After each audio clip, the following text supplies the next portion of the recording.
Vamos fazer agora a aula de PRP. Uhum. Eu vou compartilhar novamente aqui a tela.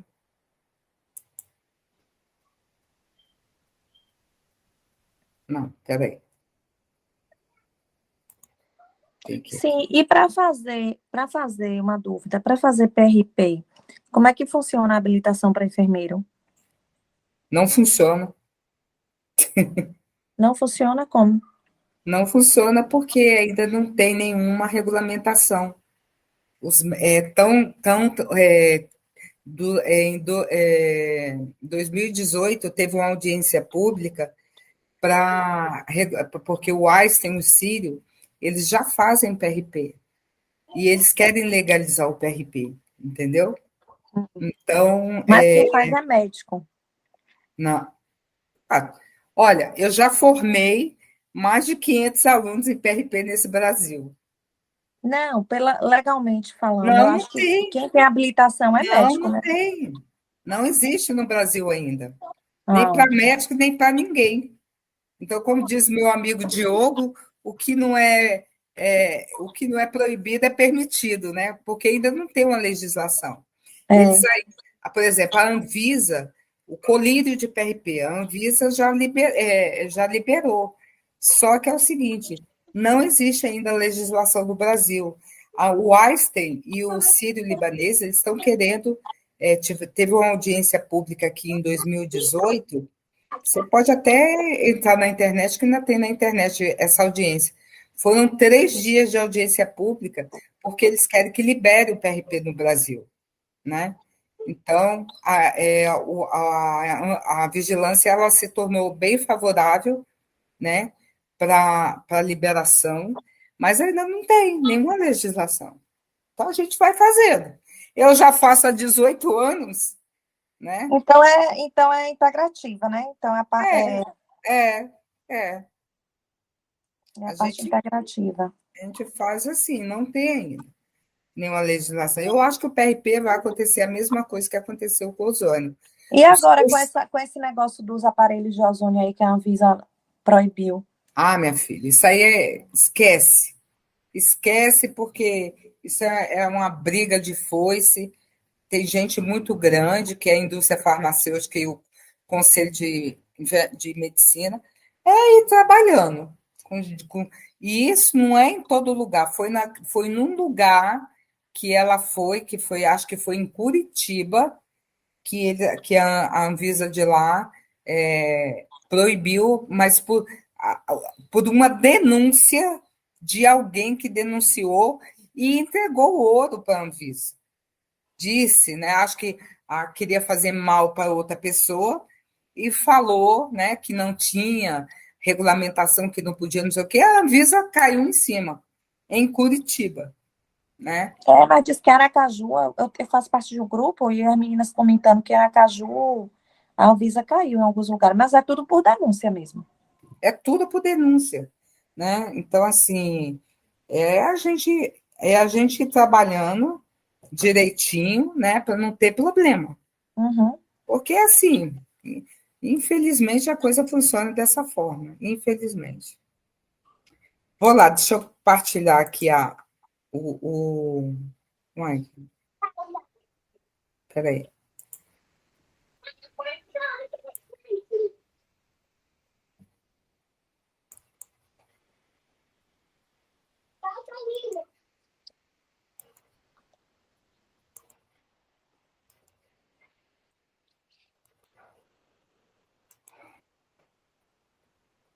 Tá vendo aí?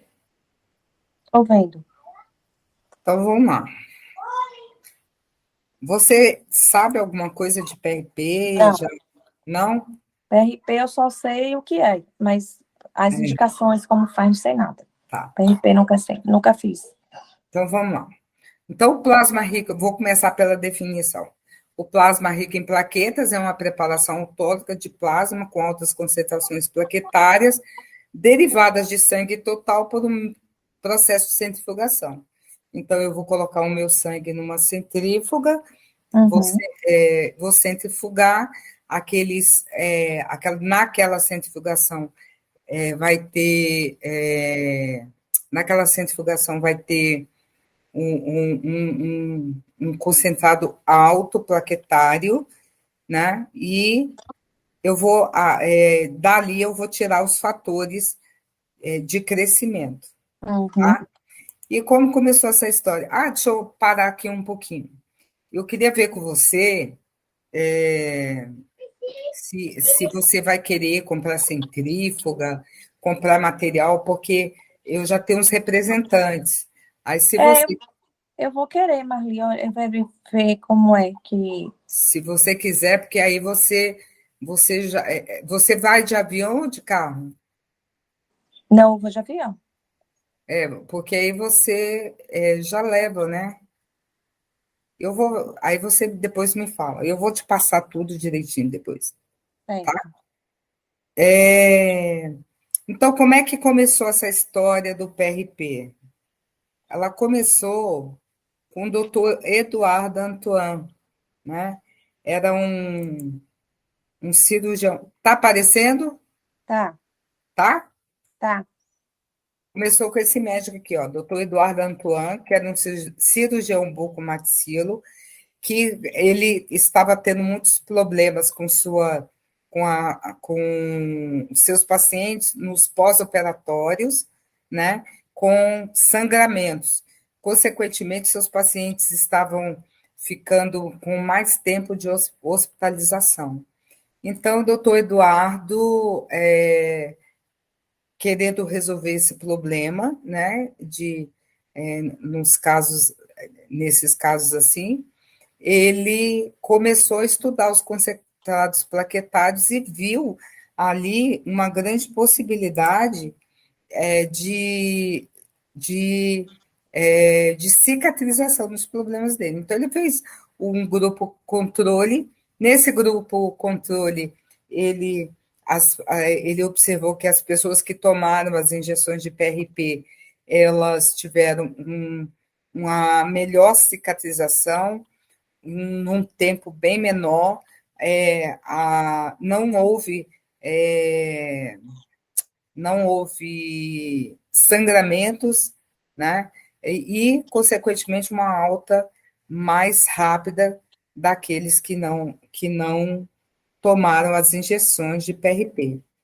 Então, até 1974, eram poucos estudos com relação ao PRP. Aí depois, a, a ortopedia, ela começou a ver esses resultados do doutor Eduardo Antoine, e uma equipe de ortopedistas foi procurá-lo para que ele ensinasse para eles a técnica do PRP, né? E porque como o PRP ele tem a função de regenerar osso, tendão, músculo, cartilagem, então eles procuraram o doutor Eduardo Antoine para ver como é que se fazia a técnica, né, do PRP. E com Ela isso, regenera o quê? Músculos? osso, tendão, Osso. músculo, cartilagem e nervo. Cartilagem e nervo. Certo. E aí,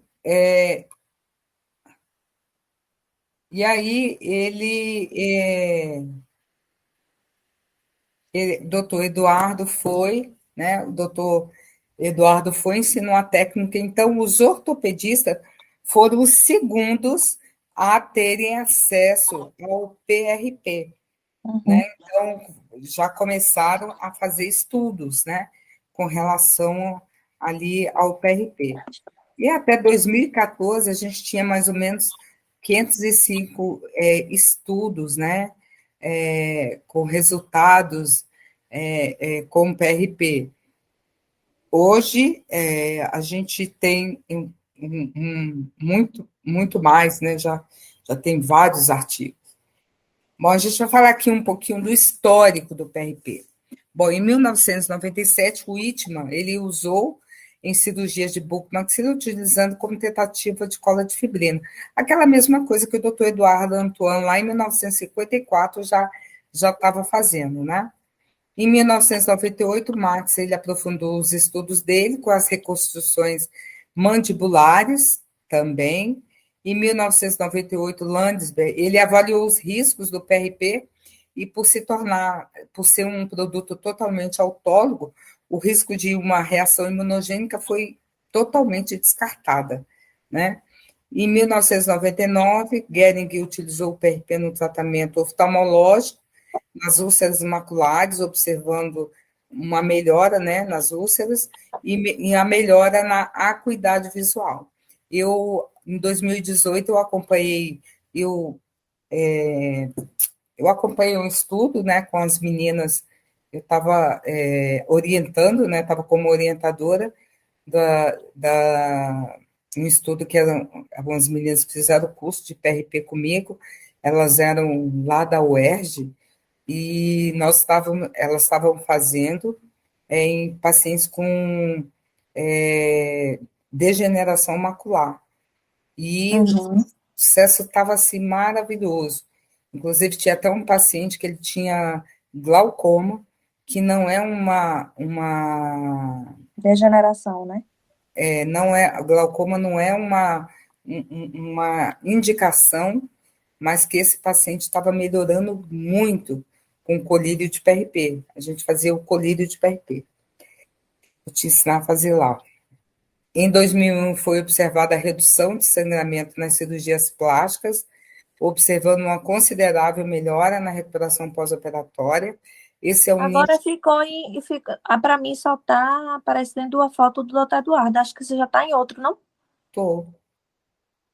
Passa aí, eu acho que você não passou. Isso, agora foi. É porque eu botei em modo de tela cheia e acho que ele não passou. Vou deixar assim, então. Peraí, deixa eu ver. Deixa eu ver se vai. Em 2001, né? Esse é um nicho que você pode estar pegando. Por quê? Porque eu lá em Brasília, não sei na sua cidade, mas em Brasília a gente está pegando muita cirurgia com pós-mama, necrose de mama, necrose em abdominoplastia, e eu recebi 2 cirurgiões plásticos lá na minha clínica, porque eles queriam aprender a fazer o PRP, porque estavam. Inclusive, o que me operou estava até querendo fazer também. Eu disse, ó, doutor, eu acho que eu vou fazer. Eu vou até procurar ele para dizer que quando eu voltar, eu vou procurar para ele dizer, para ver se a gente fecha uma parceria também. Aí, tá vendo? Por quê? Porque aí a gente trata com ozônio primeiro, né? Lá na clínica eu vou te ensinar como é que você vai tratar. Trata com ozônio e depois a gente, para melhorar aquela hipertrofia da cirurgia, aí a gente vem com o PRP. A gente trata com o PRP para melhorar a hipertrofia. Há Porque a quanto mulher, tempo depois, Marli, pode fazer o PRP? em seguida. De- Aí, ó, no caso de uma cirurgia, o que está acontecendo? Eu acompanhei, aí um deles quis que eu fosse ensinar eles a fazer no centro cirúrgico.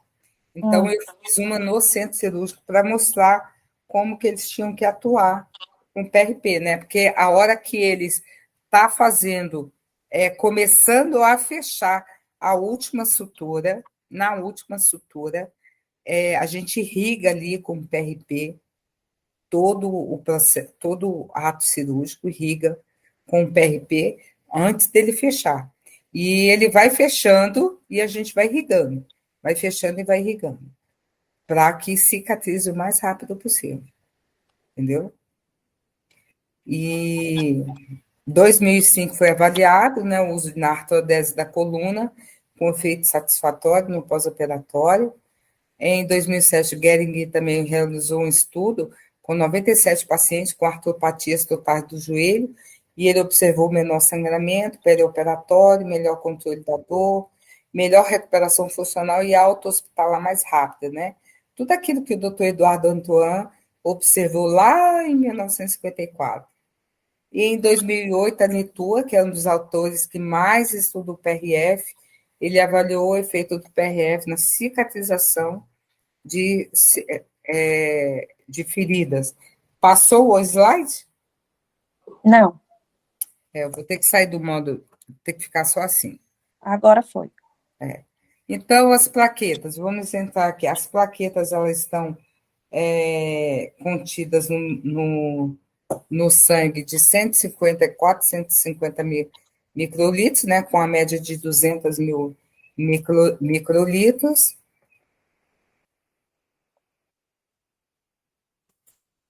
O plasma é a porção líquida do sangue e ele contém os fatores de coagulação e outras proteínas e os íons. Um plasma ele é considerado rico em plaquetas quando ele atinge 1 milhão, mais de 1 milhão de plaquetas por microlitros de plasma. Aí ele é considerado rico em plaquetas. E as plaquetas são fragmentos citoplasmáticos anucleados produzidos pela medula óssea. Elas estão, ela Então, possui, peraí, me relembra uma coisa aqui. Só para relembrar mesmo, que eu não estou lembrada. A plaqueta, ela pertence ao plasma? sim, é a plaque, a plaque, o plasma é todo plaqueta Porque o plasma eu sei que é a parte líquida do e é sangue. aquela, que é É, aquela parte. Porque eu estou perguntando, porque quando a gente. Como eu trabalhei já em UTI, a gente tem a infusão de plasma, que é aquele amarelinho, e tem a infusão de plaqueta separado. isso, Então, você tira a plaqueta do plasma, é isso? isso, exatamente. Uhum. Ela possui uma meia-vida, que é de 7 a 10 dias, possui um formato discoide. Isso, a meia-vida dela é muito importante, lá na frente a gente vai ver porque ela possui um formato discoide, cerca de 2 a 4 microlitros, né, de diâmetro, uma estrutura interna muito complexa, ela é dividida em zonas. Aí eu tenho a zona periférica, a zona sol-gel, a zona de organelas e o sistema membramar.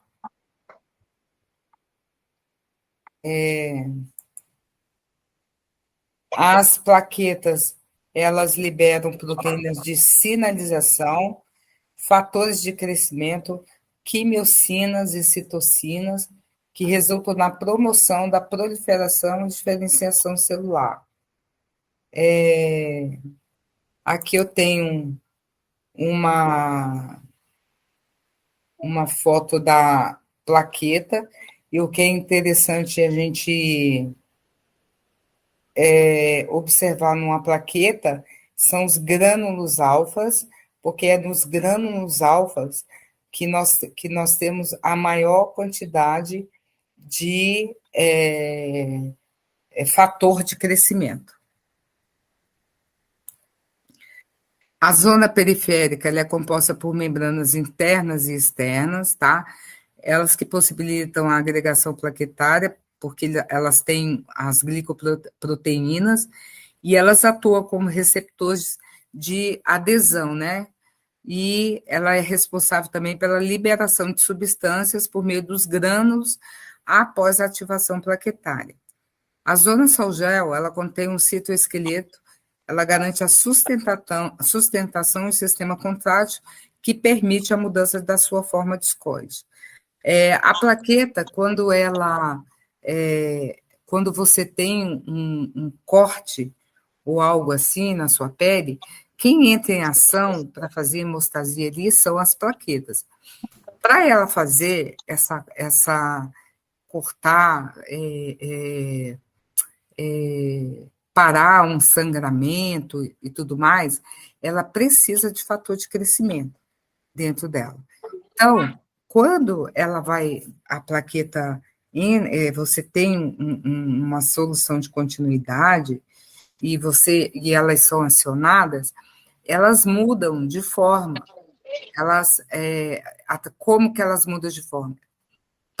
A plaqueta, para soltar fator de crescimento, ela precisa de cálcio, tá? Ótimo. Então, o cálcio, de cloreto de cálcio, ela precisa do cálcio que está contido no sangue. Então, como é que isso acontece? Os canículos presentes no meu sangue, elas são aderidos à plaqueta. E ali ela solta o cloreto de cálcio dentro da plaqueta. E quando esse cloreto de cálcio é soltado ali, a plaqueta ela sofre umas contrações. E nessa contração, ela muda de forma, ela cria pseudópolis, né? Como se fosse umas pernas, né? Nessa contração. E nessa contração, ela começa a liberar os grânulos dela ali, né? Os fatores de crescimento, sem que haja nenhum lise celular, sem que haja nenhuma quebra ali, né? E aí, quando ela sofre essa liberação, os fatores de crescimento são liberados ali dentro da plaqueta. Basicamente é isso. Aí só depois é que as hemácias entram em ação. Entendeu mais ou menos o funcionamento da plaqueta? Entendi. Agora só não me. Quer dizer, eu queria retornar só um pouquinho a parte que você falou quando é que ela muda. Quando ela é exposta a isso? Eu vou passar um filme para você que você vai entender bem como é que isso acontece, tá? Uhum. A zona de organelas ela é formada por grânulos alfa, que são ricos em fatores de crescimento, a trombospondina, a vitronectina, as proteínas adesivas, o inibidor do ativador de plasmogênio, os grânulos densos como cálcio, serotonina, trifosfato de adenosina, difosfato de adenosina e além de lisossomos e mitocôndrias. E o sistema membramar. O sistema membramar ela é onde encontra o concentrado de cálcio, que é importante para desencadear os eventos contrários. Aqueles eventos que eu te falei, tá? Uhum. Então, bota uma coisa na sua cabeça. Sem cálcio, eu não tenho fator de crescimento. Crescimento. Uhum. Porque ela não vai ser liberada. Então, isso é muito importante. Então, quando a gente está fazendo Você viu aí, né? Eu estou aqui perto da fruteira, a coisa está com um cheiro, está exalando um cheiro tão bom.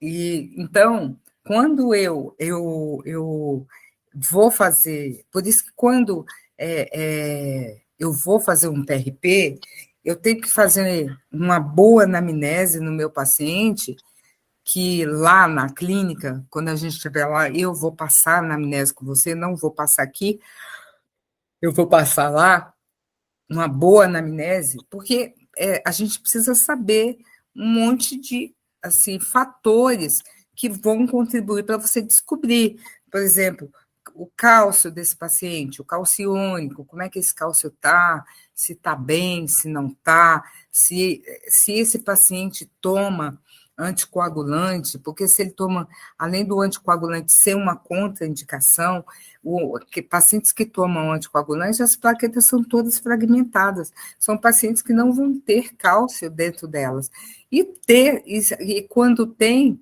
a quantidade é mínima, né? Então, o cálcio ele é muito importante para esses eventos, para a liberação de fator de crescimento.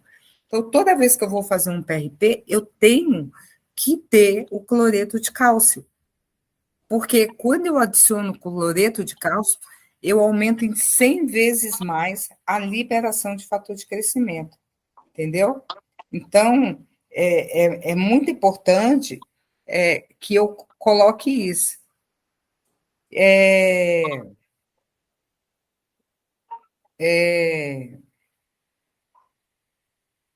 É muito importante que eu tenha, saiba fazer uma boa anamnese do meu paciente. Você quer ver uma coisa? Por exemplo, você vai fazer um capilar. Se o seu paciente tem deficiência de zinco, você não vai conseguir um bom efeito, porque o zinco no nosso organismo, o crescimento capilar, ele depende do zinco no nosso organismo, entendeu? Então, são coisas que eu preciso analisar, eu preciso fazer uma boa anamnese para o meu paciente, para que o resultado que eu vá fazer no meu paciente seja um resultado E eficaz. como é que você está fazendo essa questão de exames, Marli? Ó, eu faço assim. Se o paciente chega para mim, você tem convênio? Ele fala, não tenho. Você vai ter que fazer particular? Ele fala, vou. Particular, minha filha, não está nem aí, eles fazem. Você Eu faz, sei. eles fazem. Se o paciente tem convênio, eu faço uma relaçãozinha, eu peço ele para ir no médico dele, para o médico dele pedir aquilo. Entendi. Eu faço assim.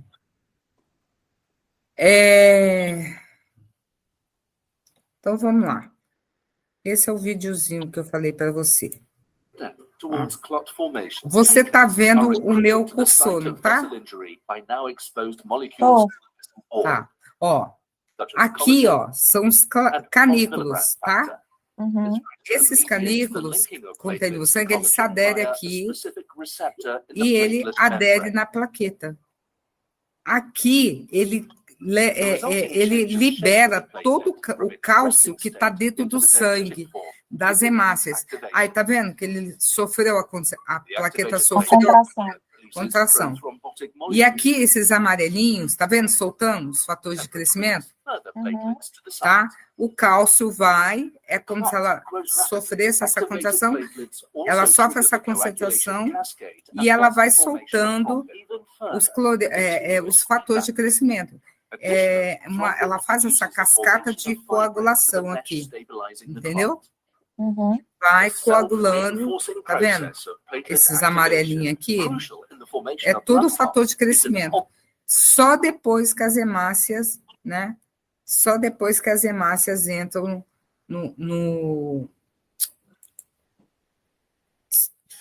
só depois que as hemácias entram, né?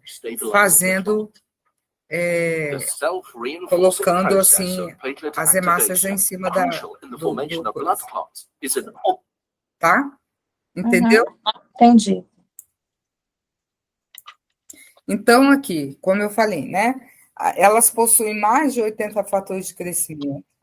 Fator estimulante da angiogênese, a trombospondina, vitronectina e as proteínas adesivas. O PRP, os fatores de crescimento, eles são quimiostáticos para monócitos, então monócitos, fibroblastos, células-tronco, células endoteliais, osteoblastos, e eles são mitogênicos para fibroblásticos, células musculares lisas, osteoblastos, células endoteliais, queratinócitos, aumenta a produção de colágeno e fibronectina. Bom, como eu falei para você, os fatores de crescimento, eles são mais de 80. Mas eu vou estar aqui, a gente só vai falar dos 7 principais, que é o que interessa para nós. Se eu estivesse dando aula para dentista, para odontologia, eu teria que falar de muito mais fatores de crescimento, mas não é o nosso caso. Então, o primeiro fator de crescimento é o PDGF, que é o fator de crescimento derivado das plaquetas. Esse fator de crescimento, o PDGF, ele é muito importante, por quê? Porque ele é que faz matriz cicatricial, matriz celular. Ele que que faz a angiogênese, né? Ele forma vasos. Então, se você for separar todos os fatores de crescimento, em todos os fatores de crescimento, o PDGF vai estar presente. É diferente dos outros. Alguns fatores de crescimento, todos os fatores de crescimento não está presente em todos. Mas o PDGF, ele é importante porque ele vai formar vaso, tá? A partir de vasos preexistentes. Então, se o ortopedista chega e fala assim, você não tem mais cartilagem. A gente sabe que tem, porque tem uma memória. E a partir daquela memória, né, a gente vai formar o vaso, o PDGF forma um vaso preexistente a partir daquela matriz que foi existente, que está existente ali. Então, ele é o primeiro fator de crescimento, ele é importante porque ele não se separa de nenhum, ele está presente em todos os fatores de crescimento, diferente dos outros. Aí eu tenho o VEGF, que é o fator de crescimento endotelial. E o que, que ele faz? Ele estimula a angiogênese, né? Ele está presente junto com o PDGF, ali estimulando a angiogênese, tá? Aí eu tenho o TGFB, é o fator de transformador beta. Ele atua como uma chave reguladora no balanço entre fibrose e a regeneração das células musculares e tendíneas. Ele participa na, na ele participa ele participa na transformação da célula tronco mesenquimal em cartilagem e osso. O TGB, o transformador beta, ele é importante porque ele que é responsável por toda a parte óssea, né? Informar osso, informar cartilagem, as partes tendíneas, em fazer transformação da célula tronco mesenquimal. Então, toda vez que eu estou mexendo, que eu estou trabalhando nessa parte, quem vai entrar é o fator de crescimento transformador beta, tá? Ele que vai atuar junto com quem? Com o primeiro fator, que vai estar sempre presente em todos, porque nem todos estão dentro de coisas, mas ele vai estar ali, atuando nessa parte. Aí o quarto é o fator de crescimento do fibroblasto. Fibroblasto. O que ele faz? Ele estimula a proliferação de mioblastos, de fibroblastos, tá? E também ele faz a angiogênese, também junto com outro. E ele estimula a produção de uma boa lubrificação articular e de ácido hialurônico. Então, ele vai promover, né, aqui, né, no caso, o ácido, a formação de ácido hialurônico. Meu esposo até fez há pouco tempo, semana passada, uma injeção de ácido hialurônico. Desde quando eu comecei, eu até na meados, assim, na metade do meu tempo de PRP, eu ainda fazia ácido hialurônico em pacientes, né? Aí eu deixei de fazer. Eu falei assim, poxa, para que eu vou fazer ácido hialurônico se dentro do... O fator de crescimento estimula, né? Você já tem. E aí eu parei de fazer. E os resultados foram fantásticos. Eu nem precisava ter tido, assim, feito, né, ficar fazendo. E aí eu tenho o EGF, que é o fator de crescimento da epiderme. Ele estimula a proliferação das células mesenquimais e epiteliais e potencializa outros fatores de crescimento, né? Então, ele vai potencializando os fatores de crescimento. Eu tenho o fator de crescimento do hepatócito. Ele estimula também a angiogênese, né? Ele estimula a angiogênese, né? Ele e a mitose das células endoteliais. Ele também é um excelente antifibrótico, tá? Então, ele mexe com as fibras, né, musculares. Ele participa ativamente na neutralização das enzimas degradativas da cartilagem. Ele age também como um potente anabólico da articulação. Ele age na articulação estimulando a liberação de um líquido sinovial rico em ácido hialurônico, tá vendo? Também, né? Ele trabalha com ácido hialurônico, melhorando a lubrificação articular. É interessante quando você faz um PRP, porque quando você faz um PRP, a primeira coisa, principalmente quando você pega aqueles joelhos que tem aqueles creque-creque, quando o paciente faz a primeira sessão e relata, nossa, meu, não está mais, quando está osso com osso, né? Aí eles falam, nossa, meu joelho não está mais roçando, né? Não está mais crepitando. Por quê? Porque ele, além dele melhora ele faz essa produção de de ácido hialurônico, né? Ele vai melhorar toda a lubrificação do joelho ali. Aí eu tenho o IGF-1, que é o fator de crescimento semelhante à insulina 1. Ele estimula os mioblastos, fibroblastos, realiza a mediação e a reparação das fibras musculares e esqueléticas.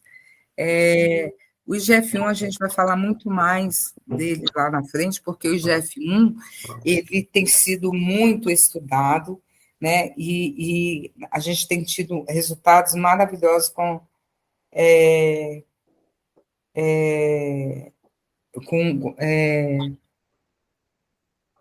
uns resultados muito bons com o IGF-1, né? Com relação nessa parte aí.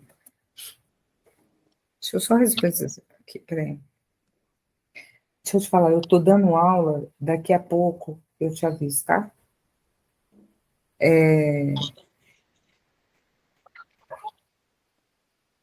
Que mais? Aqui, ó, eu tenho uma tabela, eu tenho um plasma normal de 233 microlitros. Quando ele é centrifugado, olha para quanto que ele vai. 1.109 microlitros, né? Aqui, o PDGF, né? Aquele primeiro fator. Plasma normal, 5.770 5.770 microlitros. Mas por que a centrífuga estimula esse aumento, Marli? Porque não é só a centrífuga, né? Aquilo que contém no tubo, que é o citrato de sódio mais destrose, a centrifugação, né? Quando você faz a centrifugação, ele na rotação ali, ele concentra fator de crescimento. Ele concentra mais o fator de crescimento, né? Basicamente, é isso. Tá? Então, aqui, ó, 198 mil, um plasma normal, e aqui, centrifugado, o PRP, 1.393 microlitros. Sobe muito os fatores. Nos aspectos fisiológicos das plaquetas, ela tem um elevado consumo de oxigênio, a fonte de energia dela é a glicose, ela contém a maior parte de serotonina do sangue, e elas também estão ligadas, né, com o plasma, com o fibrinogênio, colágeno, fibronectina e as aninas adesivas. As aninas adesivas. Eu estou aproveitando aqui, estou arrumando aqui Tá. Aqui, o ruim de botar assim é que você já viu o resultado, né? É verdade. Que eu sempre pergunto, né? Então, eu tenho aqui um conceito. Quanto maior o número de plaquetas íntegras, maior será a quantidade de fatores de crescimento liberados durante a aplicação. Então, eu tenho aqui uma plaqueta não ativada e uma plaqueta ativada. Então, na minha plaqueta, ela tem que estar não ativada. Por quê? Ela não estando ativada, eu vou estar tendo um maior número de plaquetas íntegras, certo? Então, a partir de agora, eu vou te ensinar a fazer PRP, tá? Como se faz realmente o PRP, tá?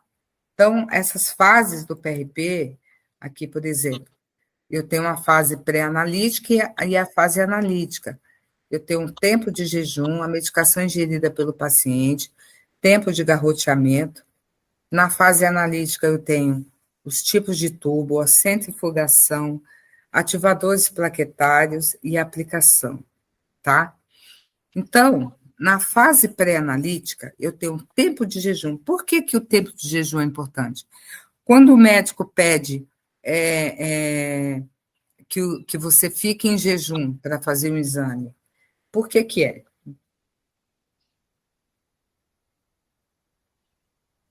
Estou pensando aqui. Pensa, por quê? O médico vai, te pede, ó, tem que ficar de jejum de 8 horas. Por quê? Acho que tem interferência com a glicose, né, consumida na alimentação. Só a glicose? Não só a glicose, mas proteína, da alimentação mesmo. Eu acho que tem relação com Exatamente. isso. Isso. Porque quando eu estou com o meu sangue mais íntegro, né? Quando eu não como, o meu sangue está mais íntegro, né? Se eu Uhum. alimento, consequentemente, o meu sangue vai estar, né? Circulando mais. Não, meu sangue já vai estar, não vai estar íntegro, né?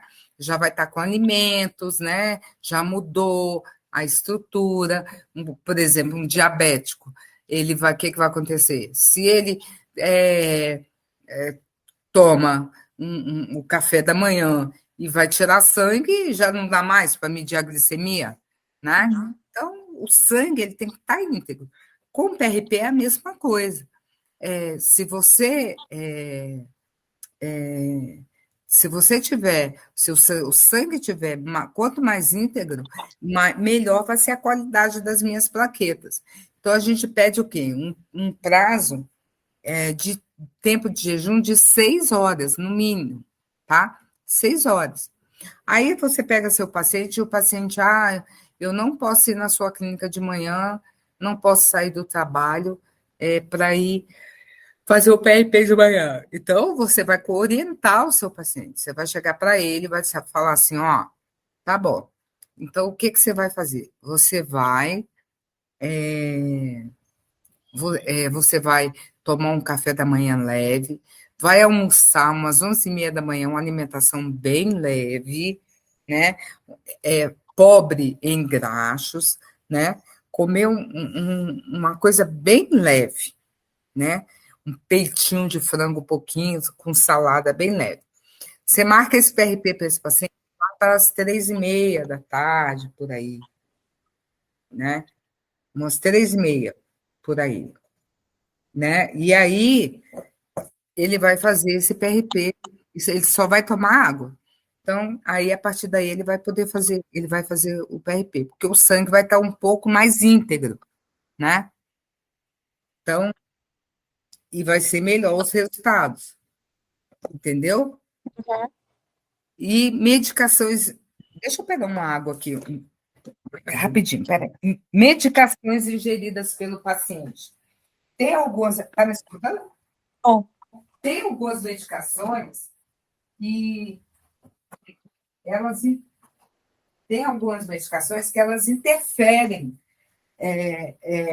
no PRP. Eu vou dar exemplo de duas medicações de uma medicação que é uma contraindicação para o paciente que faz uso contínuo, né? O quê? O corticóide.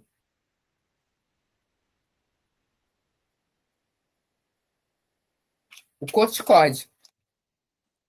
Por quê? Porque o corticoide, ele fragmenta a plaqueta, tá? Então, quando você tiver um paciente que faz uso de corticoide, por exemplo, nesse tempo da Covid, né? uhum. Nesse tempo da Covid, que todo mundo tomou corticoide e, e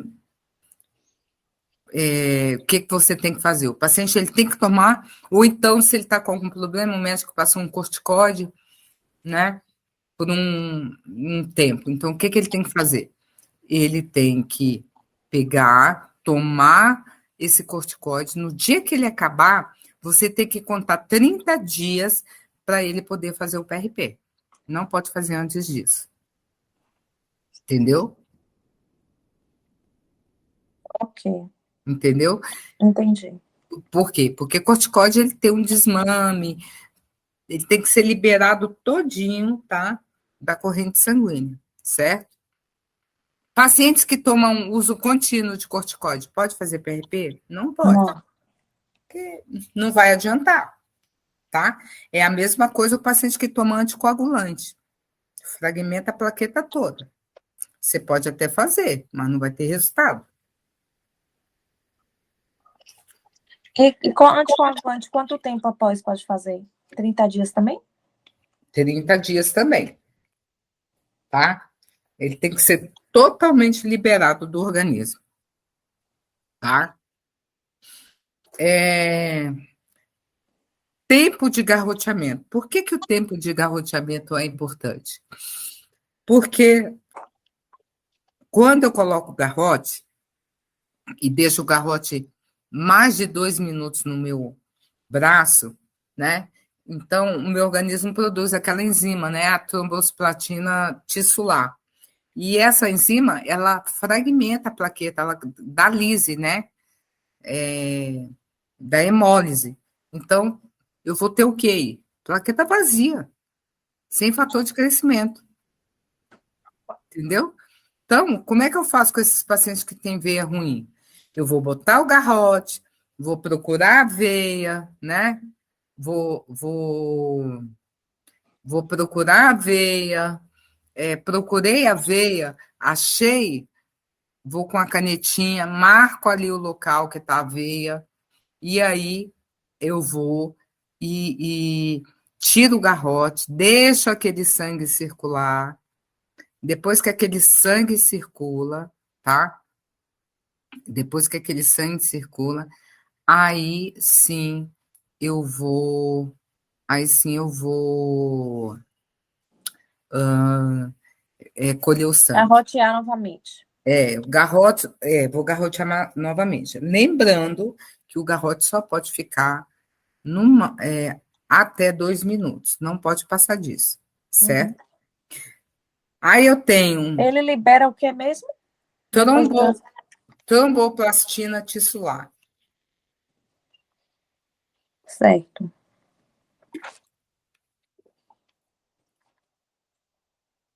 Aí eu tenho a fase analítica, que eu tenho os tipos de tubos, a centrifugação, os ativadores plaquetários e a aplicação. Então, tipos de tubo. Não é todo tubo que eu tenho, que eu utilizo. Existem os tubos certos para PRP, né? A centrifugação, eu tenho a centrifugação certa, que é 1.500 RPM por 10 minutos. Os ativadores plaquetários, o que são o ativador plaquetário? É o cloreto de cálcio que eu vou Cálcio. ativar, e a aplicação, que eu tenho um tempo para aplicar. Tudo isso a gente vai falar aqui, tá? Na apostila que você vai receber quando você chegar aqui, eu já dou tudo. Eu te dou o POP do PRP, tá? Quando o meu aluno faz a habilitação, eu dou os POPs de ozônio todinho para o aluno. Na habilitação, né? Porque POP, você sabe, né? Dá um trabalho para caramba para fazer. E então, eu só dou para o aluno na habilitação. E aí tem as agulhas, tudo certinho lá no final da apostila. Então, só voltando aqui, ó. 70% dos erros das pessoas que fazem um PRP está aqui, ó, na fase pré-analítica.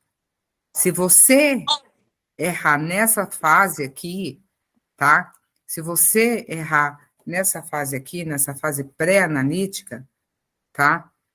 Você já errou todo o seu PRP. Ele já não vai servir mais. Entendeu? Uhum. Então, muito cuidado quando você for fazer o PRP, certo? De obedecer tudo isso aí. Para quê? Para que seu PRP dê certo.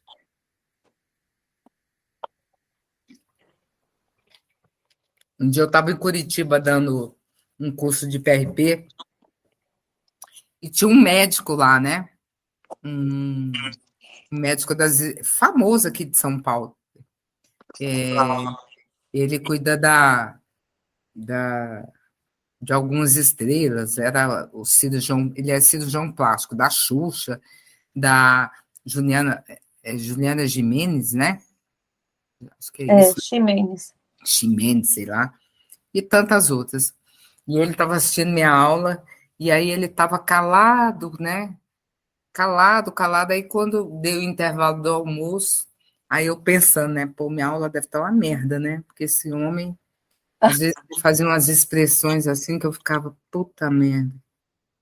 Preocupada, né? Aí, quando nós voltamos do intervalo do almoço, eu fui até nele. Aí cheguei e falei, ô doutor, me diz uma coisa, tá ruim minha aula? Tô sentindo o senhor assim tão... Tá ruim minha aula? O que que o senhor me fala?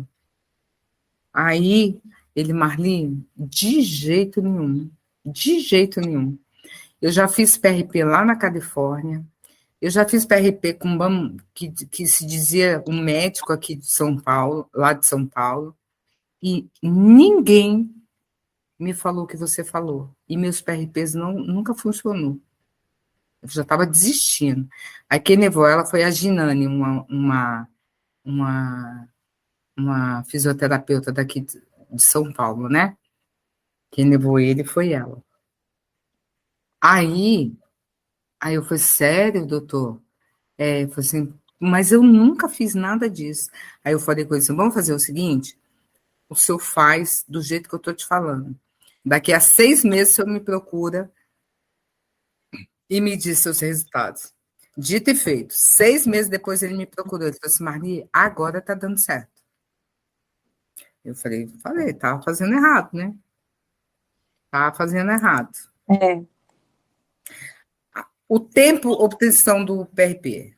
O tempo de centrifugação, a velocidade, o número de centrifugações interferem na concentração final das plaquetas. Então, eu tenho um tempo exato de centrifugação, a velocidade que eu tenho que fazer para que eu realmente tenha a concentração exata de fator de crescimento. Por isso que a gente tem a preconização, né? Por exemplo, para fazer o PRP, é 1.500 RPMs em 10 minutos. Para fazer o PRF, 1.800 em 12 minutos. Então, tudo na concentração certa para que eu obtenha uma concentração ideal de fator de crescimento. O cloreto de cálcio ou gluconato de cálcio a 10% ativa em 100 vezes mais a concentração das plaquetas. Então, você já sabe, é via de regra, fez PRP, tem que ter Cálcio. ou gluconato de cálcio ou cloreto de cálcio, Cálcio. tá? Qual a proporção? 1 ml. Vou fazer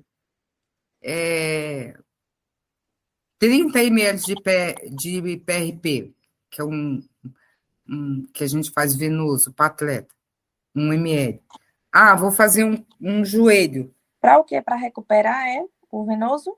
A gente vai falar aí sobre o venoso. Você vai Uhum. ver. Hum. Vou fazer um capilar, 1 ml. Né? A diferença é que no capilar eu vou fracionando o cloreto de cálcio, que isso aí você vai aprender, não adianta Na ficar prática. claro que na prática que você vai entender. As indicações antes do procedimento. O paciente não deverá ingerir fármacos com atividade antiplaquetária, como aspirina, ibuprofeno, paracetamol, 48 horas antes e depois do procedimento. Não consumir álcool ou fumo 72 horas antes e depois do procedimento, tá? Febre e infecção recente, por quê? Porque vai Porque, estar alterado. Vai estar hã? alterado Vai estar alterado as plaquetas pela infecção, né? Provável infecção. Exatamente. E mais um detalhe, além de estar alterado, se eu faço o PRP, eu vou aumentar essa infecção, não é fator de crescimento? Uhum. Então, vou aumentar. O uso sistêmico de corticóide é um tempo de tratamento de 1 mês, que a gente já falou. fazer um hemograma completo, observar a hemoglobina acima de 9 e plaquetas acima de 105. A anamnese, assinar um consentimento informado e o tempo de jejum de 6 horas antes ou sem uso de graça. Quando você estiver lá na clínica, a anamnese a gente vai passar lá, tá? Uhum.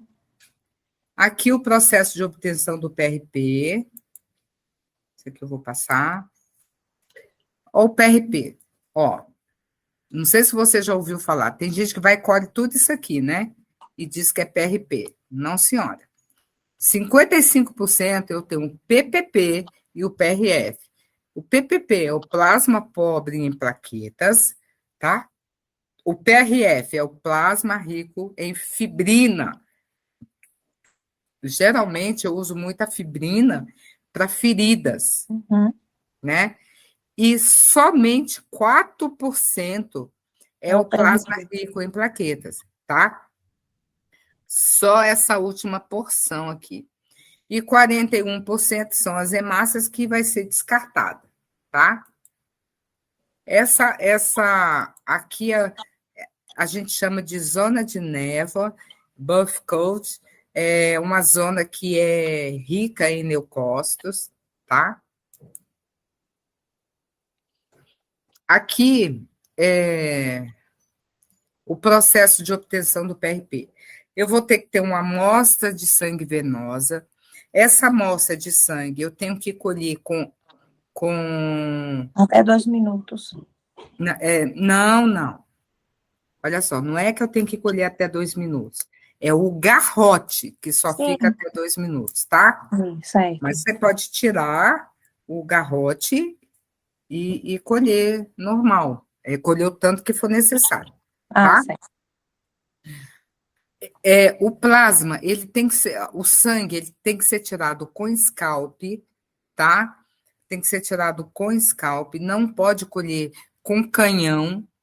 Por quê? Porque na hora que você bota o canhão, que o sangue vem com aquela velocidade dentro do tubo, que Já pode quebrar, né? quebrou as plaquetas, tá? Quebrou. Aí já tem plaqueta vazia, sem fator de crescimento, já era. Então, é tirado com a Com scalp. direitinho, com scalp, né? E quando vou colocar dentro do tubo, né? Como está mostrando aqui, ó. Quando eu vou colocar dentro do tubo, eu tenho que pegar.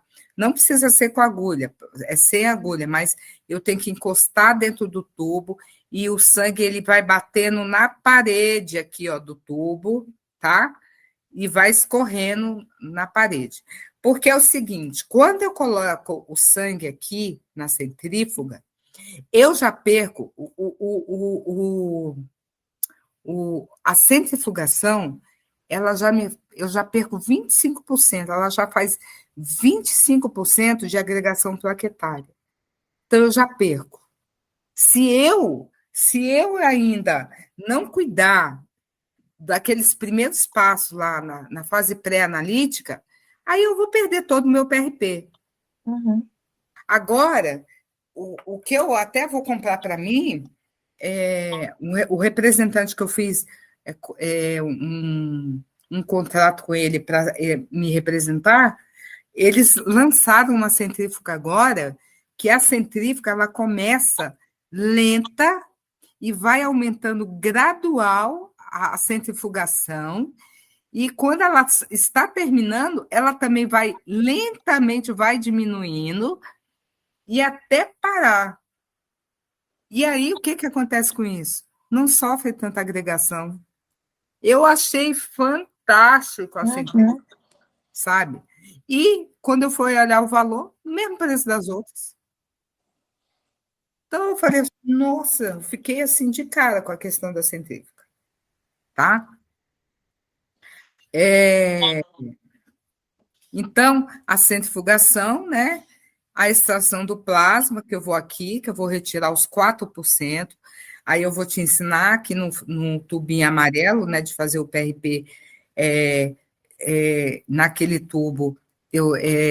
Como é que eu sei que eu tenho 4%? São 2 ml do tubo, que eu tenho os 4% do plasma, tá? A ativação do PRP na hora, eu vou botar o cloreto de cálcio quando tiver tudo pronto para aplicar. Quando o rosto da minha paciente já está limpo, quando a minha articulação já está funcionada, na hora. Eu ativo, porque o PRP ele tem que ser ativado, as plaquetas têm, os fatores de crescimento eles têm que ser liberados na minha cabeça, no meu rosto, dentro da minha articulação, não fora, não dentro da seringa, entendeu? Então, a gente centrifuga e imediatamente antes de você administrar, aí você coloca o ativador, que é o cálcio. Antes de Antes eu de você aplicar, administrar. tá? Tá. Isso aí, você vai coisar tudo na Ô, prática. Marli, rapidinho, deixa eu só pegar aqui uma água e ir no banheiro rapidinho, 2 minutinhos. Vá.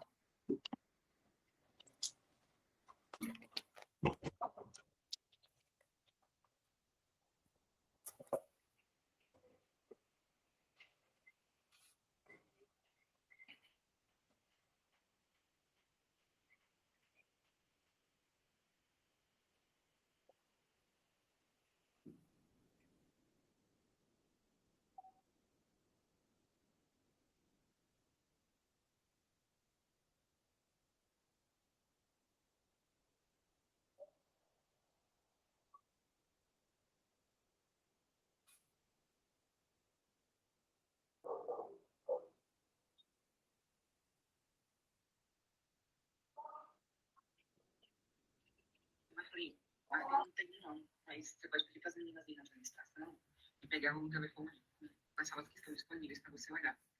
Porque na época eu olhei alguns, né? Mas às vezes não lembro assim, o nome deles mais, sabe?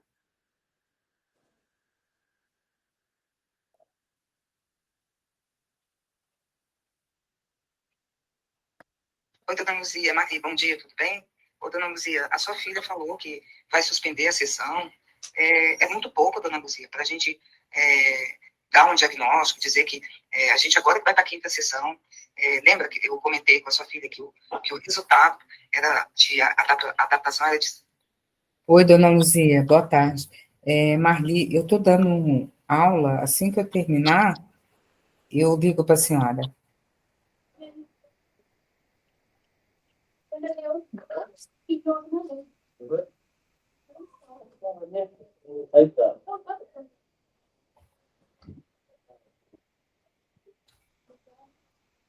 Hoje é que eu não vou ter o curso de PRP aqui em São Paulo. Eu pensei era de fazer a sua coluna. Você pode ir quinta ou sexta-feira dessa semana?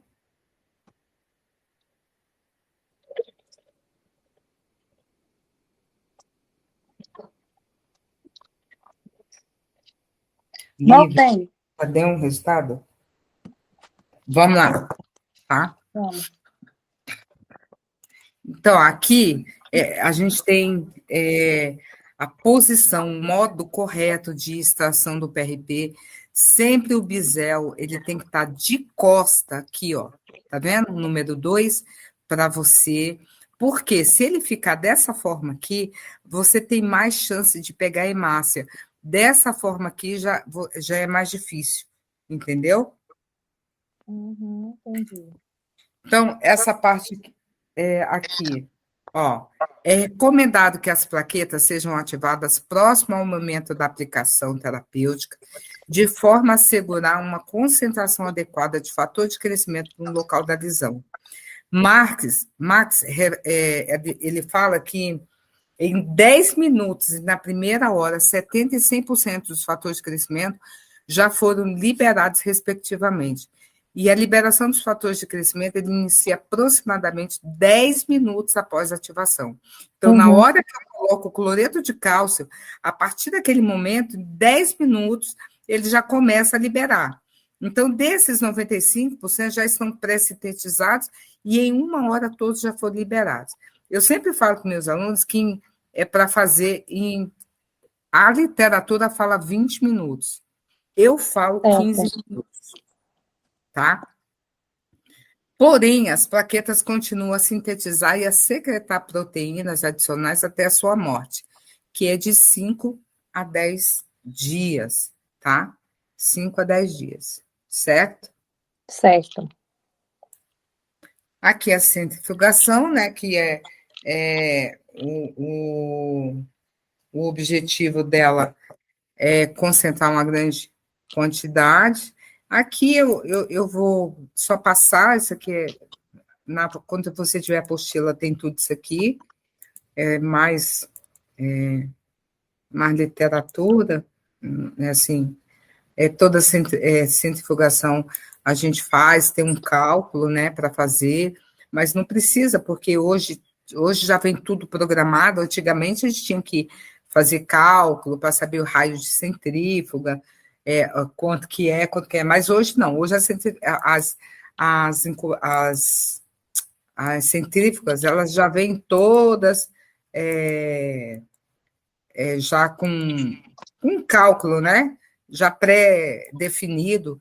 O professor também, eu já dou qual é a centrifugação daquilo que você vai usar.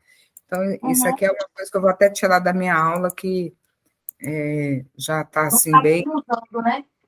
Hã? Não está mais usando. Não, é porque não já está mais usando. Eu vou tirar isso da minha aula. Agora, a escolha do anticoagulante, tá?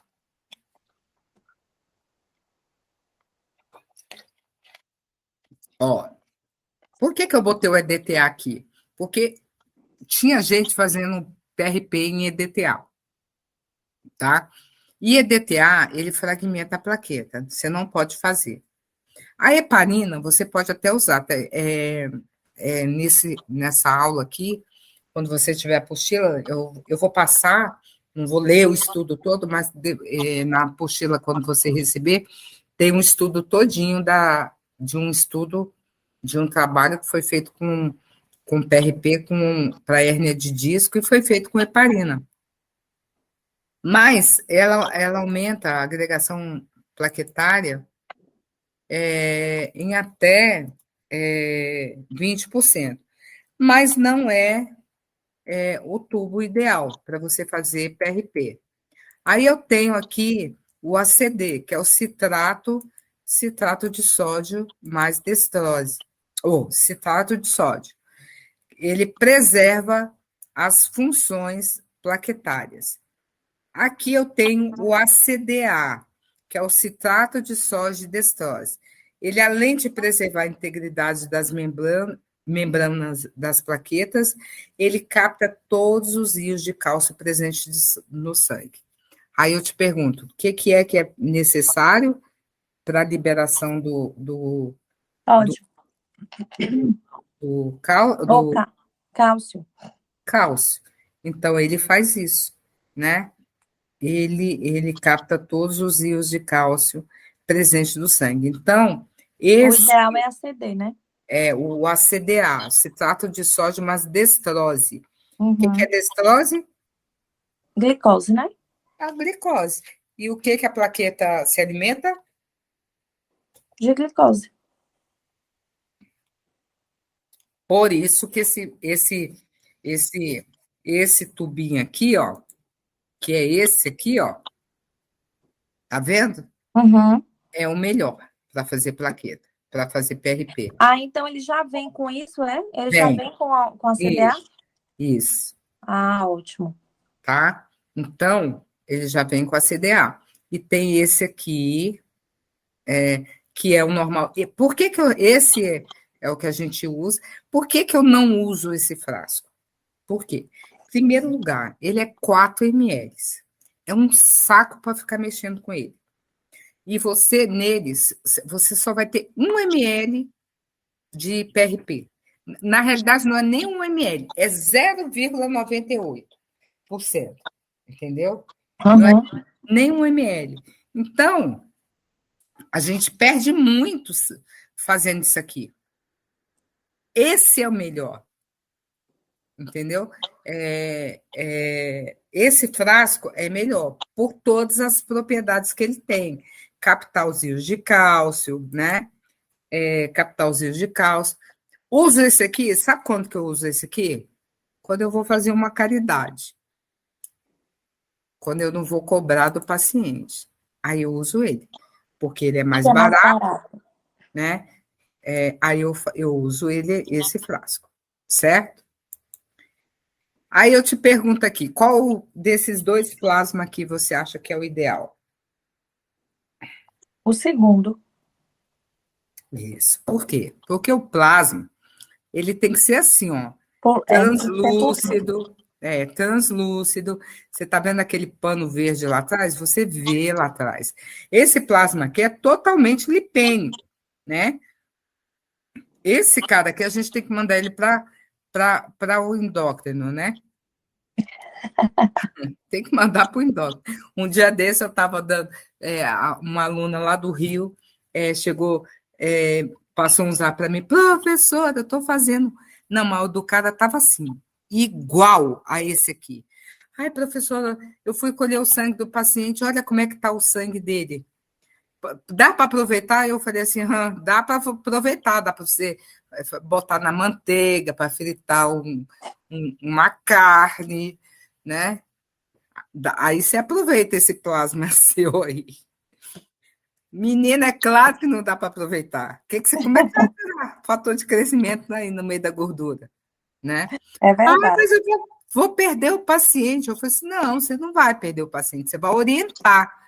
Você orientou esse paciente para quando ir aí no seu consultório fazer, não tomar café, tudo aquilo? Você orientou? Falou que orientou, mas eu acho que não orientou, não, sabe? Então, quando você vê um plasma assim, ó, pode descartar. Agora, o PRP não dá para fazer a coisa porque ele, até o momento, o PRP ele é considerado um doping. É mesmo. É, Um negócio que não é droga nem nada. mas É deixa eu do só. próprio corpo. É porque agora a gente vai falar de atleta. Por quê? Porque ele estimula, o PRP, ele estimula, né, o rendimento, ele é considerado doping porque ele estimula o rendimento do atleta. Mas somente a infusão venosa é considerada doping, tá? Mas e você acha que por outras vias tem Não, estímulo? não. Ele só é considerado doping a infusão venosa, tá? Só a venosa, porque agora a gente vai falar de atleta. Ó, passou? Peraí, Marli, rapidinho. Rapidinho aqui, rapidinho.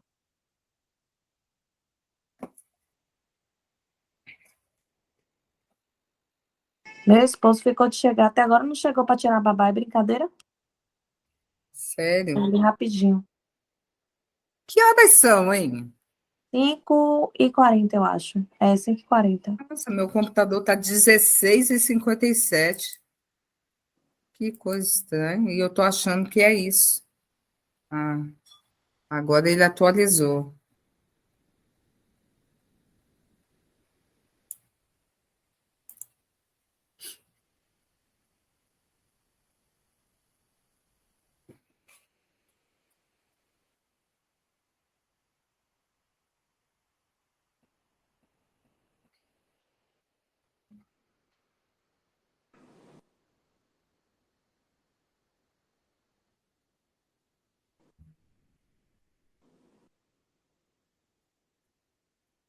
Pode ir falando, viu? Tá. Então, por que que ele aqui no caso dos atletas, né? O que que o PRP vai fazer? Ele vai acelerar a regeneração das lesões com tecido de melhor qualidade. O atleta vai ter uma regeneração precoce, poucas complicações. Por quê? Porque o tecido que vai nascer é um tecido novo, né? E o retorno pleno ao esporte no menor tempo possível. Ausência de recidivas e o PRP ele desenvolve músculos e desenvolve nervos. Lembrando que o Neymar, quando fez PRP, ele só fez quando ele teve a última lesão dele, ele só fez uma sessão. e já melhorou e já voltou ao esporte. Ele fez com quem? Não, ele fez lá fora. Fez lá fora, né? É. Aí vamos falar aqui um pouquinho do IGF-1.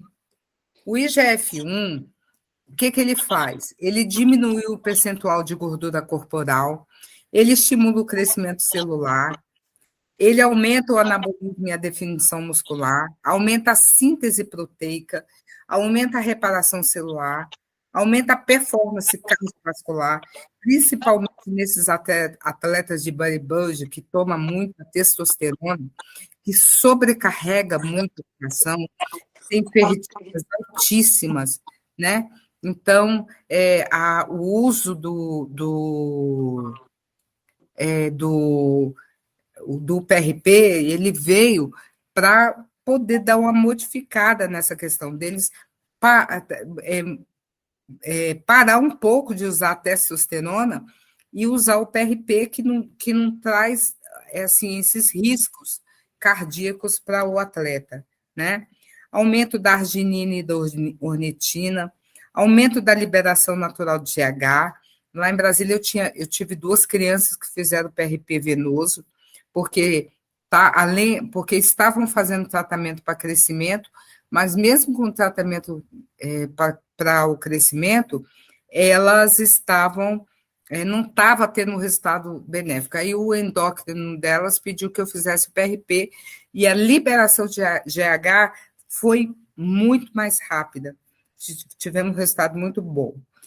Ele também dá ganho de força e o IGF-1 é 10 vezes mais potente que o HCG. Olha as funções, né? E para uma boa efetividade e estimular o rendimento, é necessário aplicar acima de 12 ml do venoso. Fazer a cada 21 dias e lembrar que é um doping, né? Usar somente pré-treino. Quando você estiver lá na clínica, eu vou te ensinar direitinho como é que a gente faz essa continha, tá? É porque aqui não tem um quadro para me mostrar e tudo, a gente vai ver isso lá, tá bom? Tá certo. Aqui é o colírio de PRP, aqui é a aplicabilidade dele, né? Degeneração macular, distúrbios graves, síndrome de Sjögren. Síndrome de Sjögren? Meu esposo tem, ó. Sério? Sério. Não tem Mas saliva. eu já fiz ozônio, Marli, ele não tive para doença imune, né? Não tive resultado muito, bom. muito bacana, não. Ele tem artrite reumatoide? Não. Não, só a síndrome, né?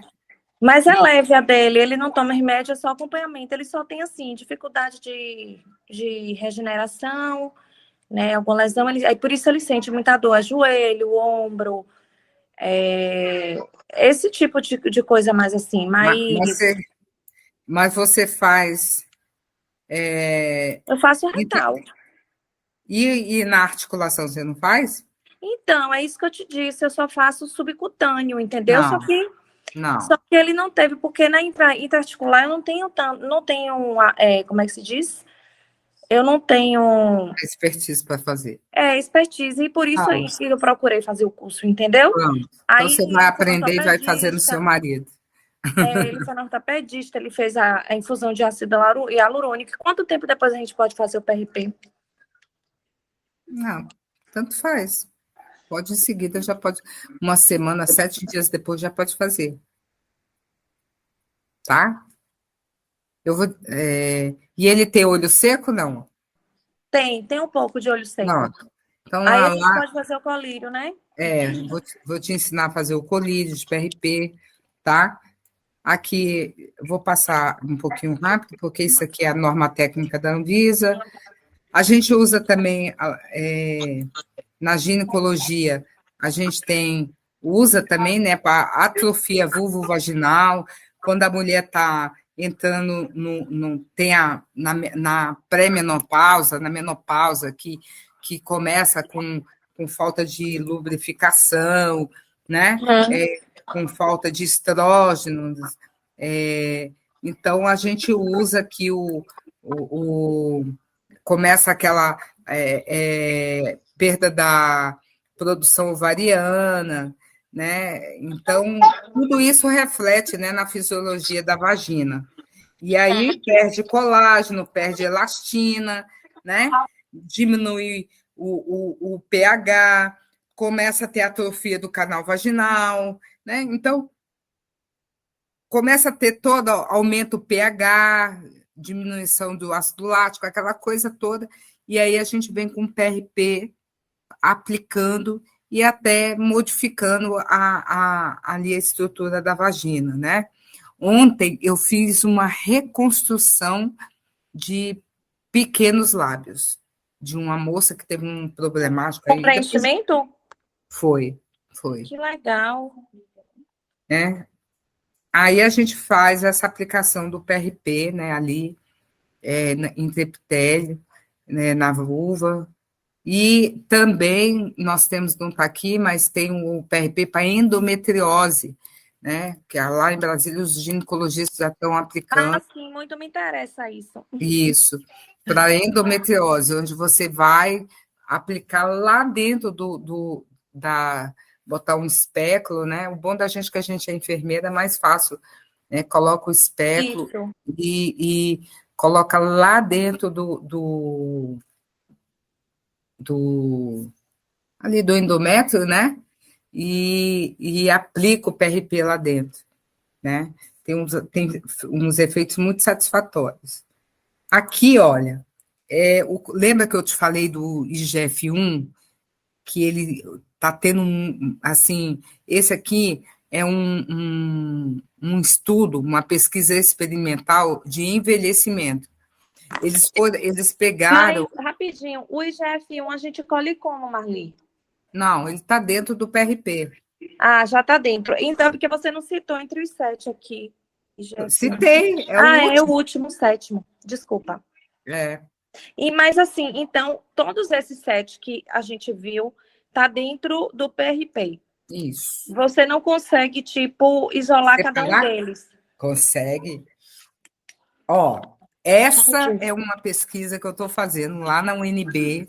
Toda quarta-feira à tarde, nós já separamos 2 fatores de crescimento, né? Não, eu até falei para meus alunos que quando eu conseguir separar todos, aí eu vou colocar. Por exemplo, a gente já começamos com o PDGF e nós vimos que o PDGF ele não separa. Ele não separa. Ele está presente em todos os fatores. Aí separamos o TGF alfa-beta, que é aquele para articulações, tá? Sim. Já separamos. Ele tem... Eu nem passei para os alunos ainda, porque eu quero deixar o estudo ser complementar, né? Ele é necessário 2 centrifugações dele para concentrar o TGF-B, tá? Aí, o próximo fator que a gente vai começar, e nós não terminamos ele ainda, falta uns ajustes. O próximo que a gente vai separar é o IGF-1. Esse estudo que eles fizeram foi com o IGF-1, porque eles pegaram ratos senescentes, ratos idosos. O rato, ele vive de 16 a 18 meses, então, mais ou menos, né? Então, são ratos que já são idosos. Então, eles fizeram o PRP nesses ratos, o PRP halogênico. Então, eles viram que ele tem um efeito benéfico contra o envelhecimento cognitivo né?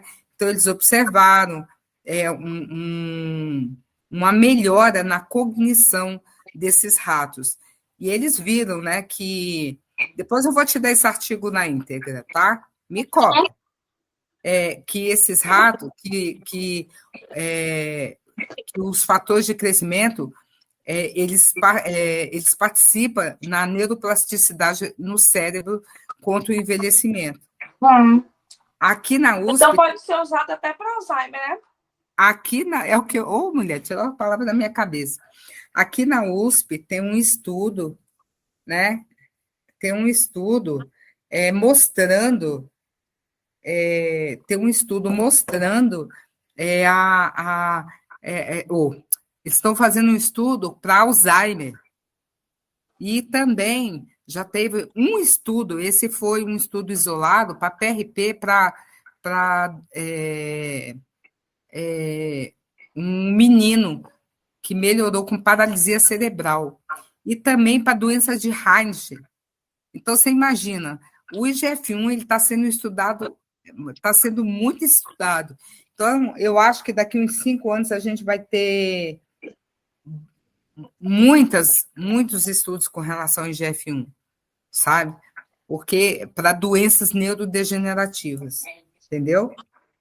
E me diga uma coisa, para separar, para isolar cada um fator do que você está falando, exceto o IGF, né, que não separa. Não, é só o PDGF. O PDFF que nos separa, isso. É de acordo com a rotação, é? Quanto mais você... Não. Ih, minha filha, a gente faz testes. Ah, tá, ainda está fazendo teste, entendi. Você tem que fazer testes com diversos parâmetros de centrifugação e ver qual foi o fator que mais predominou naquela centrifugação. Tem o microscópio lá em Mali. Por microscópio. No microscópio. Uhum. Aí a gente vai olhando, e medição também. Aí tem que fazer o exame para saber qual foi o fator mais predominante dentro daquela separação, qual foi que mais predominou. Entendeu? Entendi. É bem trabalhoso. Eu tenho um amigo meu que é pesquisador e a gente está fazendo isso. Tá? Bom, aqui, lá na clínica a gente conversa mais. Aqui é o PRP na estética, né? Que a gente usa para perda de colágeno, né? Para estrias albas, para rugas e marcas de expressão, né? Pode fazer minha, viu? Quando eu for. Tá bom. Eu ia fazer meu botox agora, mas vou esperar fazer o PRP. Para rejuvenescimento, né? Ele estimula a síntese de um novo colágeno, né? Então, a gente faz no pescoço, nas rugas de expressão, nos lábios, nas maçãs do rosto, bigode chinês, né? Tudo isso a gente Código usa de barra. no código de barra, tudo isso a gente usa, né? Ele vai regenerar a pele, manter o volume do rosto, diminui a atrofia dos lábios, reduz o aparecimento de rugas de expressão, aumenta a vascularização. Aqui eu vou passar um filminho para você ver, né?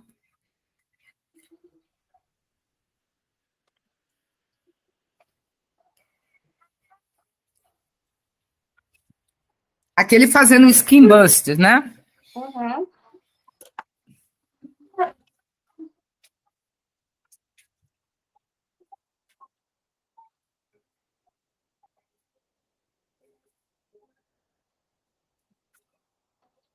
Isso que ele aplicou um anestésico.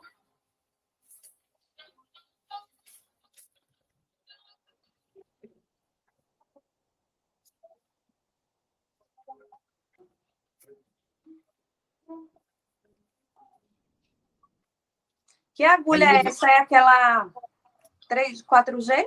32G. Ou 32G? Eu acho que a dele é 34. A que eu comercializo e a que eu uso é a 32G. Da BD, né? Você usa da BD ou da Teterumo? Eu uso da Smart e uma outra marca lá, que eu não esqueci o nome. Aí, Sandra, viu? E você vê que ele não limpa, né? É isso que eu ia dizer. Por que não limpa? Por quê? Bioestimular. Você vai ver depois por quê. Então, na certa, não limpa justamente porque se tem uma solução de continuidade... Exatamente. O PRP vai ser ativado, a sua alteração na forma celular, e vai formar mais fatores de crescimento. Isso? Exatamente. Acertei, então.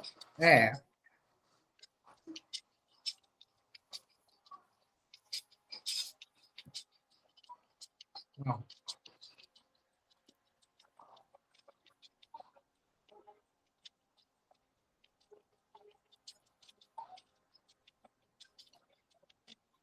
Ó.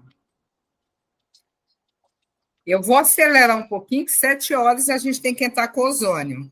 Certo, ok. Ó, peraí.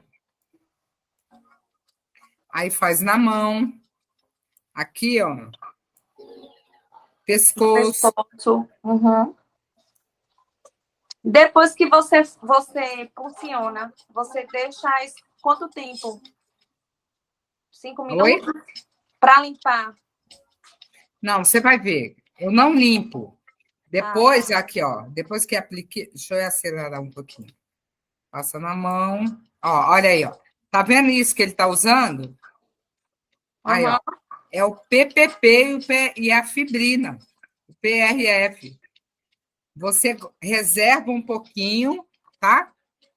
E utiliza. Entendeu? Entendi.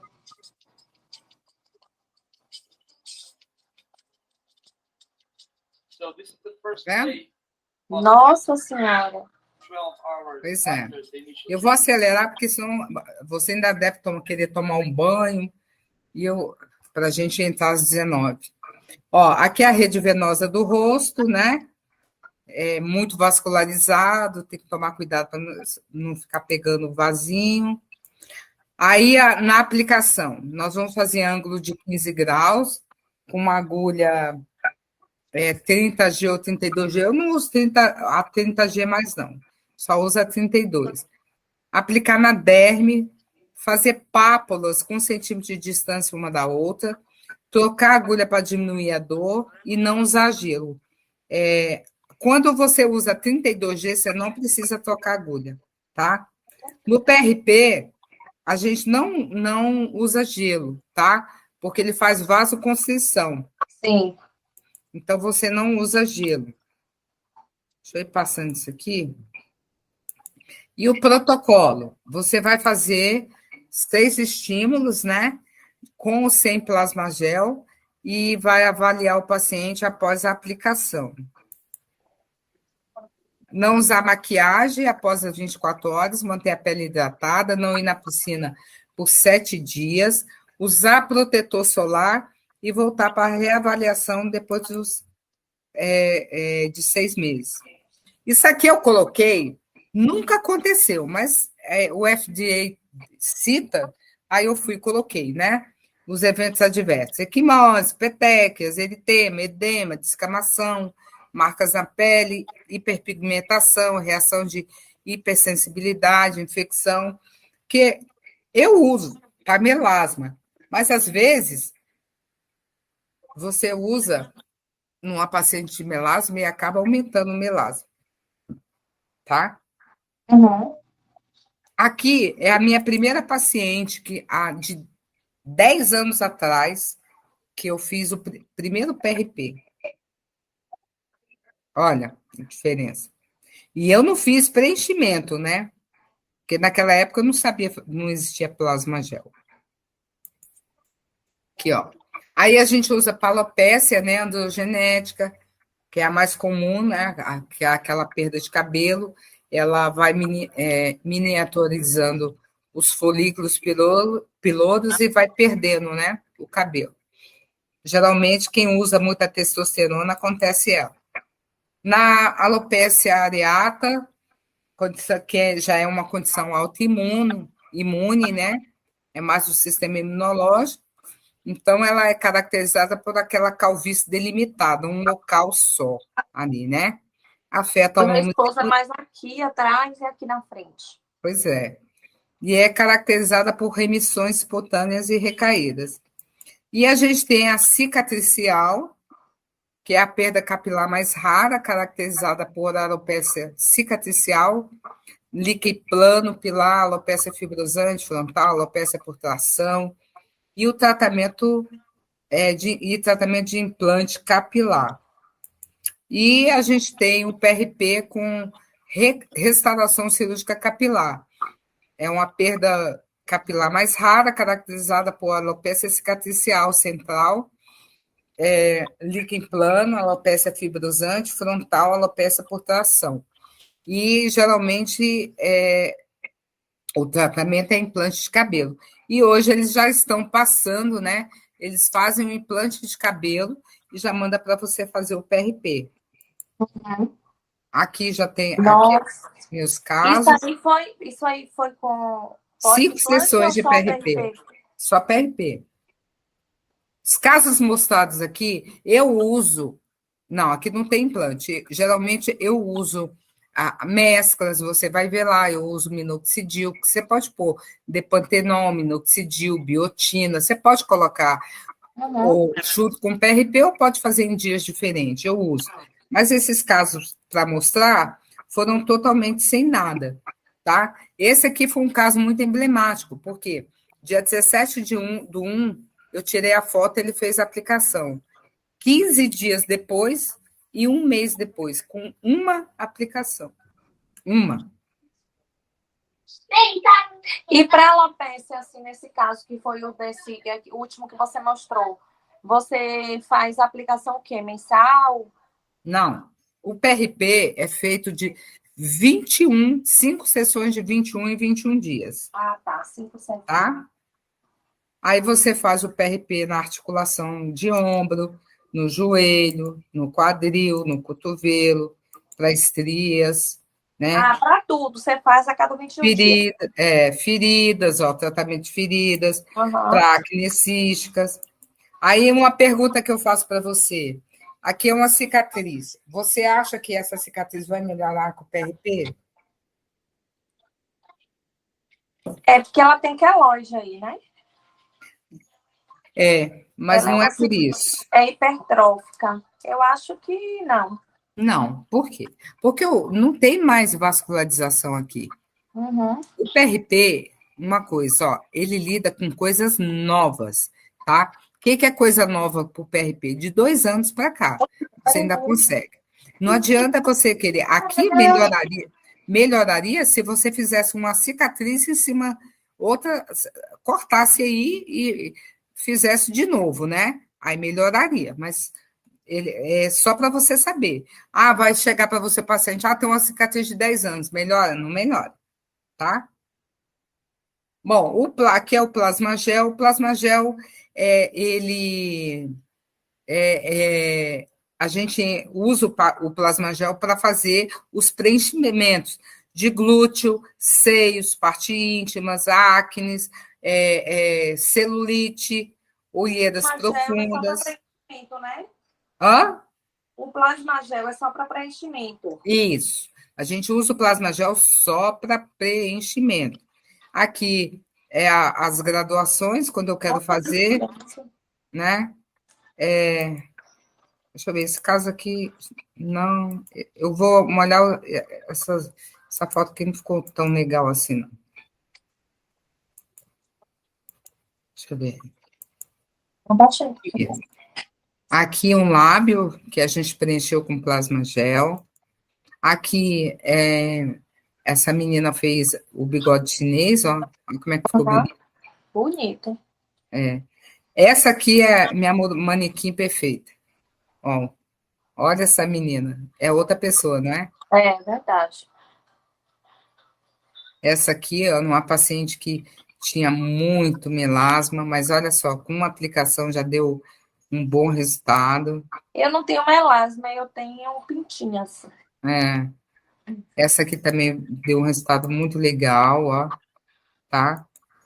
Aqui o preenchimento de bumbum. Esse bumbum eu vou tirar daqui, porque eu não gostei, não. Aqui, ó, partes íntimas, né? Essa aqui, ó, não tinha grandes lábios, tá vendo? Olha aqui.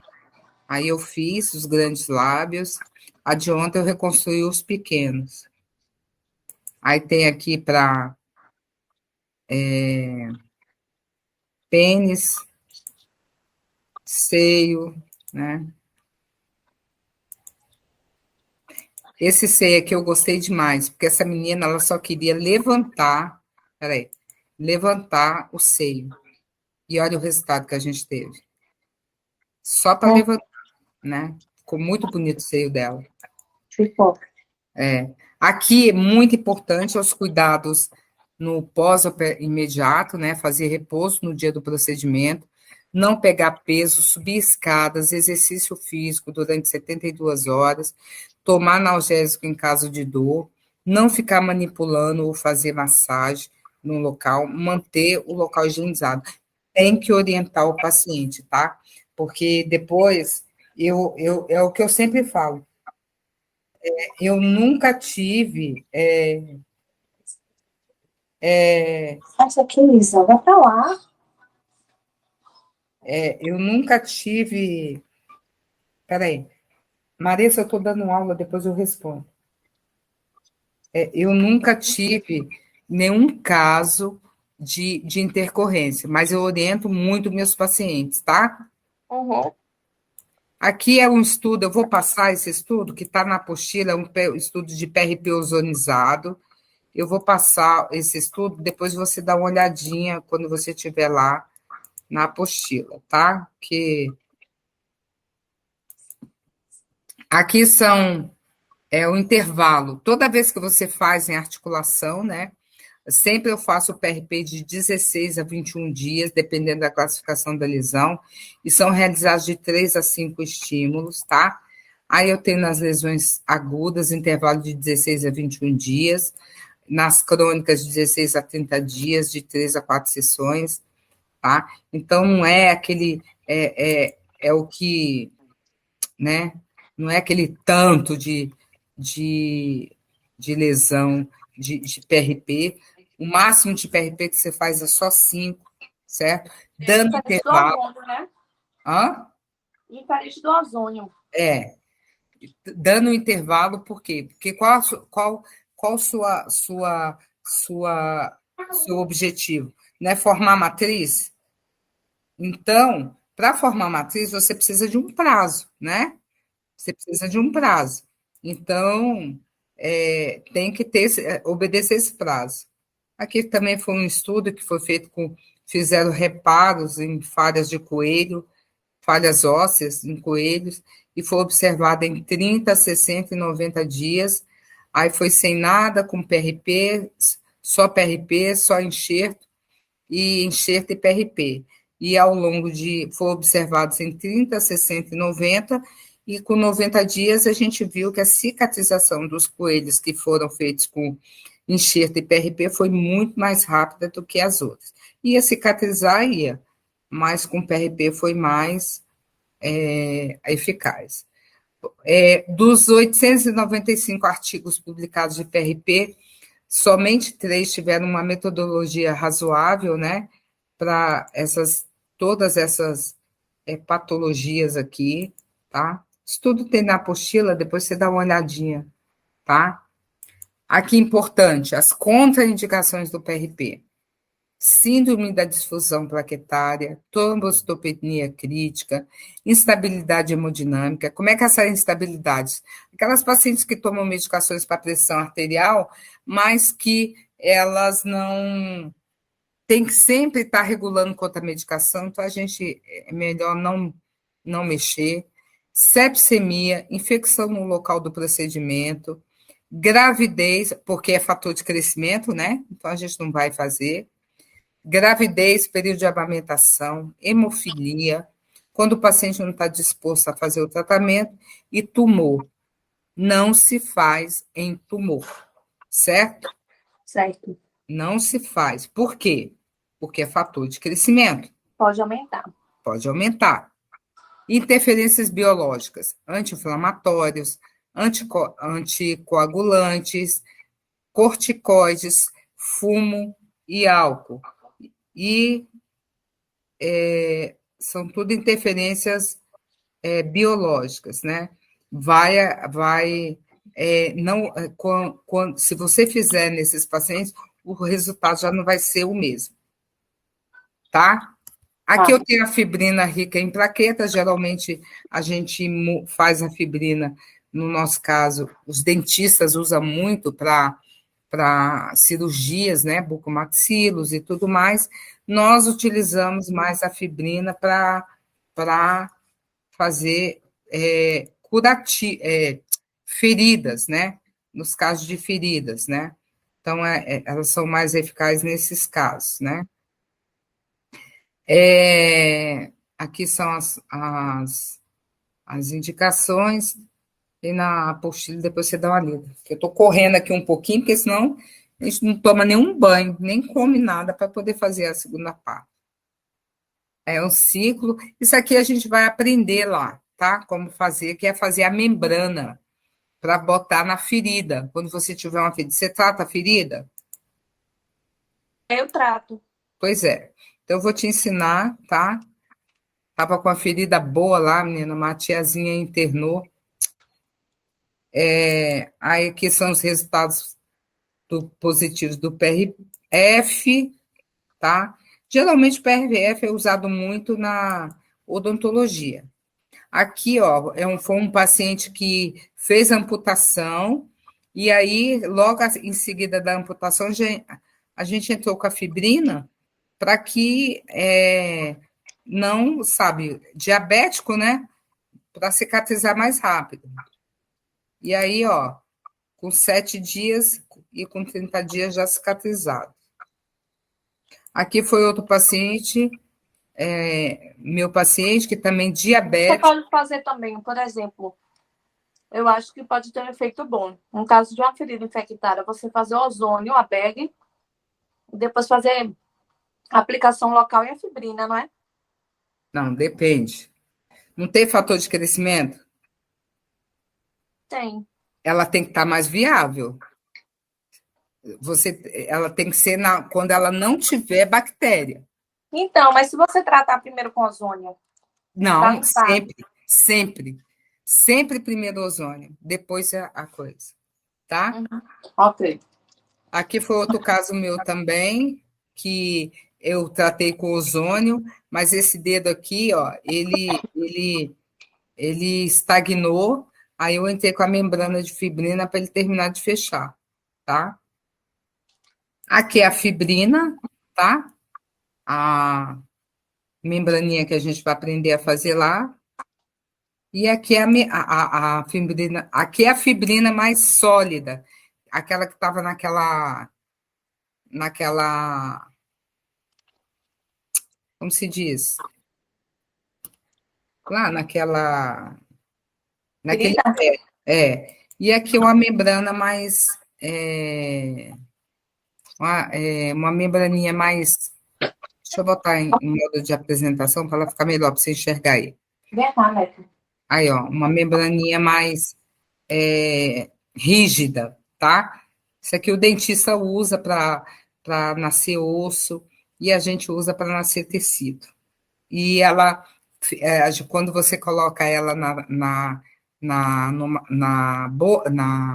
ferida, ela tem que estar fechada por 7 dias. Você só pode abrir depois de 7 dias, certo? Certo.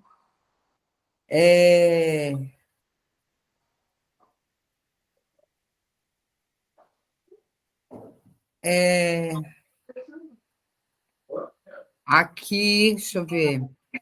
Aqui é o tubo que a gente usa. E aqui é os tubos, para não esquecer, que também já vem na apostila tudo bonitinho. Certo? Certo? Certo. Olha, então aqui a gente acabou.